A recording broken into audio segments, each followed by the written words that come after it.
Hello everyone and welcome back to the channel. Today's going to be a quick video. We're going to talk about the new little stealth update that came out of nowhere on me. It really wasn't a stealth update. It was a regular update. I just have my stuff set to auto update and it did it and I never even saw it. So when I booted up the game, it was just like business as usual. But we did get an update and this one is particularly exciting. Specifically because it really highlights the fact that regardless of how these devs feel about mods and all that other stuff or whatever, they are, or at least they seem to be, really listening to the fan base. Looking at this list of changes and fixes, it seems like they are really listening to the players, and seems like they really do have a firm grasp and understanding as to what the problems are in the game. So let's look over some of these and let's go through them. So, hey everyone, thank you for playing Supermarket Simulator. Here's the patch notes for 2.1.2.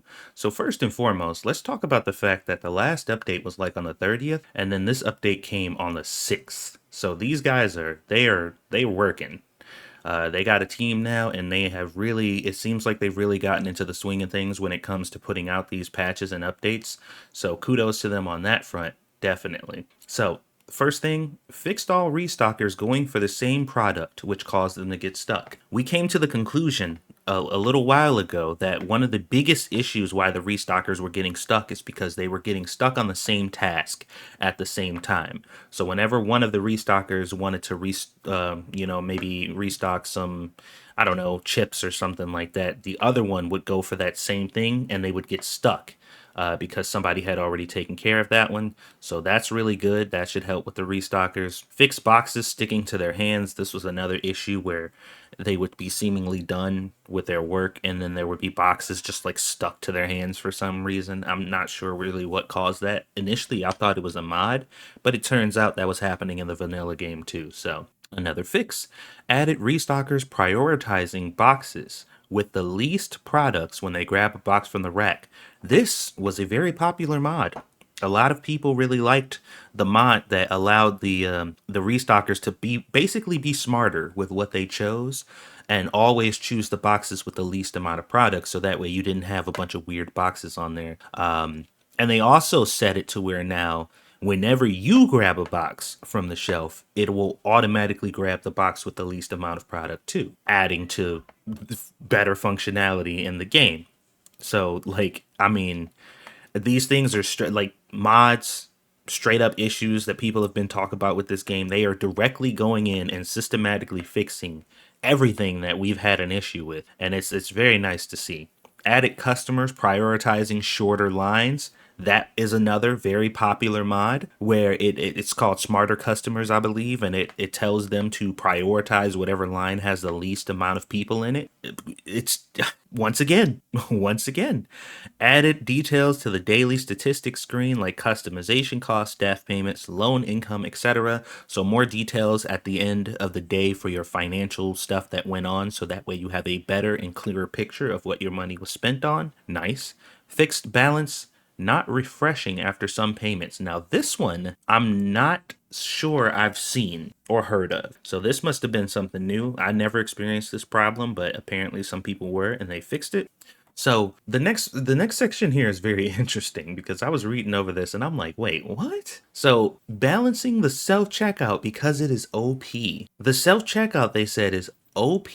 Now, okay, yes and no. Yes, because self-checkout effectively makes the regular cash registers completely obsolete. You don't even have to hire you don't even have to hire cashiers anymore. You can straight up just do self-checkout. And the customers are sufficient enough at self-checkout to where, that won't be a problem. And even if you feel that they don't, because you can buy unlimited self-checkouts, this basically, prevents you from having any issues. Now, I'm wondering what they're going to do as far as balancing it goes. The two things that I think that they could go for, that I think they might go for, is either making not the employees, making the customers extremely slower at self-checkout, which would be really annoying. I really hope they don't go that route. Or they would set it to where you have a limited amount of self-checkouts that you can have, depending on how far you are in the game. I think that makes the most sense. So like depending on I guess how many days you've gotten or something like that maybe because they have a or maybe your store level, depending on how many store levels you have, that dictates how many self checkouts you can have. I think that would be the best way to go about it. But you know, we'll figure out what they're gonna do about it.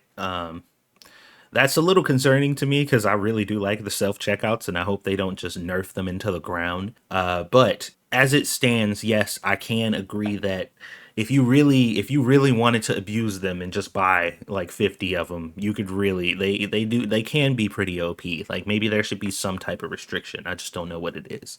Just don't make the customers check out slower. Please, please, for the love of God, that is the last thing you should do. Okay. Anyway, moving on.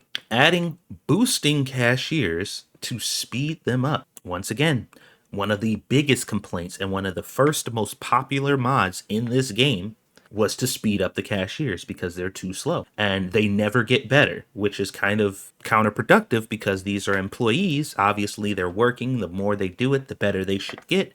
It makes sense that they would get better over time. That does not happen, which is why employee training program is a thing and a bunch of other mods that increase the speed of the cashiers because they are just too slow. And eventually you get so far in the game that the cashiers can't keep up. And that's a problem. So I'm curious to see how they'll implement that. Adding a ordering tablet to order products by interacting with product labels. This one is absolutely great. 100% great. You get a tablet that you can walk around with, and when you walk up to the shelves, you can order items directly from the shelves without having to worry about going to the computer. Beautiful, beautiful addition to the game. 100% on board. And adding a pricing app to the computer to see price changes and set prices in one place. This right here made me like I was giddy. I'm like I need to throw a party for these guys because oh my god. The fact that this is missing in the first place is just kind of weird, but we'll leave that one alone. Especially considering how big your grocery store can get, how many products you can have at one time, and how hard it is to remember what products prices changed and stuff. It is unbelievable that this has not been added to the game yet. But the fact that they are working on this next, I am super excited to see how this pans out and what this comes up with. I'm super pumped, man. I'm just I'm just really excited to see this list of things that they've been working on. It's really good to see that this game is starting to pick back up and they're really paying attention to what the gamers want. Very nice to see. Now, as far as the mod conversation goes, a lot of people have been kind of, iffy about this because they're like, well, what's going to happen to the mods? Are the mods going to become obsolete? Like, what's going to happen with that? And to be honest, if they do, so much work in this game, so much patches and so much fixing in this game to the point to where mods are no longer needed, that is great news in my opinion. You should not need mods for a game to function. You should not need mods for a game to be fun. The game should be fun without mods, and you should add mods into a game to just, I don't know, add a little flair or maybe switch something up or change a little, something here or, but like you shouldn't have to download mods for functionality. Like that's just ridiculous. It's just that's not what they should be for, at least in my opinion. So if by some twist of fate they update this game and they keep updating it and keep patching it to the point to where more and more mods just become completely obsolete because they're adding these things as features to the game, that is great. It sucks for the mod creators because they're making all these mods and obviously they want people to download them and try them, but it was to my it was my thought that the reason that a lot of these people make mods anyway is because they want these features in the game, and that's why they made the mod. So if the feature is just in the game now, I would think they would be happy, but I don't really know. I don't really know how that goes. Honestly, if I created mods and I put a mod in the game that I would like to see in the game and the developers took that mod and made it a feature in the game, I would be happy personally. But, everybody's different. But that's pretty much all I wanted to cover. I'm super excited about this. It is a really good sign that these updates are coming out more frequently. It is a really good sign that the patch notes and the stuff that they are working on are specifically things that we've complained about. And it is a super good sign that mods are starting to become obsolete, or certain mods are starting to become obsolete. It's really nice to see that. So let me know what you guys think down in the comment section below. Are you excited about this? Are you as pumped as I am about seeing these changes and the fact that they seem to be actually listening and paying attention? Let me know. Also, don't forget to follow and subscribe. I am pretty much one of the only channels that covers mods and consistently covers updates and stuff for this channel, so definitely show me some love. And yeah, much appreciated to you all. We're almost at 9,000 subscribers, guys, so let's keep that count moving. And yeah, I look forward to seeing you guys on the next live stream or the next video.